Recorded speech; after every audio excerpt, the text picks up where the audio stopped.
விராலிமலை அடுத்துள்ள வடுகப்பட்டு ரத்னா கார்டனை சேர்ந்தவர் 60 வயதான தியாகராஜன். அவருடைய மனைவி 56 வயதான நீலா. இவர் விராலிமலை அடுத்துள்ள ராஜாலிப்பட்டி அங்கன்வாடியில் பணியாற்றி வருகிறார். இவரது கணவர் விராலிமலை தனியார் நிறுவனத்தில் டைலரிங் வேலை பார்த்து வருகிறார்.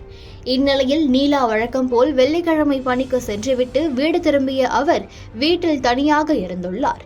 அப்போது திடீரென வீட்டுக்குள் புகுந்த மர்ம நபர்கள் நீலாவின் வாயை பொத்தி கை கால்களை கட்டி ஒரு அறையில் பூட்டி வைத்துள்ளனர். வாயை பொத்தியதால் நீலாவின் அலறல் சத்தம் அக்கம் பக்கத்தினருக்கு கேட்கவில்லை. இதனை தங்களுக்கு சாதகமாக பயன்படுத்திக் கொண்ட மர்ம நபர்கள் நீலா அணிந்திருந்த நகைகள் மற்றும் பீரோவில் இருந்த நகைகள் என சுமார் 15 பவுண்ட் தங்க நகையை திருடிக்கொண்டு அங்கிருந்து தப்பியுள்ளனர். கயிறு கட்டப்பட்டிருந்த நீலா மெதுவாக கை கால்களை அசைத்து கயிற்றை அவிழ்த்து வீட்டிற்கு வெளியே வந்த அவர் இது குறித்து தனது கணவர் தியாகராஜனிடம் தெரிவித்துள்ளார். இச்சம்பவம் குறித்து தியாகராஜன் விராலிமலை காவல் நிலையத்தில் புகார் அளித்தார். இதனையடுத்து வழக்கு பதிவு செய்த போலீசார் நிகழ்விடத்தை பார்வையிட்டு அருகில் இருந்த சிசிடிவி காட்சி பதிவை கொண்டு இச்சம்பவத்தில் ஈடுபட்ட மர்ம நபர்களை தேடி வருகின்றனர்.